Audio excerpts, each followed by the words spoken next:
woman, she was a professor by God's grace, sharing a story. And what was the story of her life was that, she got married so early at the age of 25, got her PhD at the age of 27, and by 40, she was already a professor.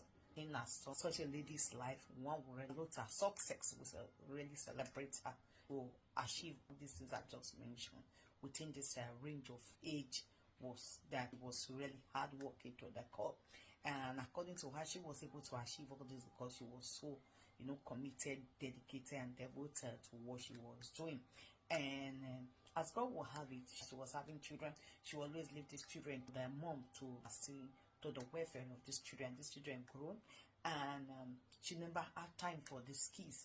According to her, is that even when the children wants to have time with her, she always give the excuse that she's busy here and there. Even the husband will complain, she always have her way at the end of the day. So to cut the long story short, she grew old eventually, and the time came she was to celebrate her 60th birthday. And by this time of her life, her children has left the home, grown and left the home. And according to her, she have 2 boys and a girl. Boys that they got married and they in Canada with their family, and they made a child was now living in South Africa with her own family. And when she was about celebrating her 60th birthday, invitation to her children with the mindset that will all be around her to celebrate. My dear people, everything is not about money. There are things in life that money cannot actually buy, especially affection, especially that closeness, that family being around us, especially when we needed them most in our life. And this was such a time in our life she needed them most. These were not just our siblings or members of relatives. These were our own blood. These were children she bore with her own womb. In fact, when she was giving the story, she was saying a story that people should learn from her example.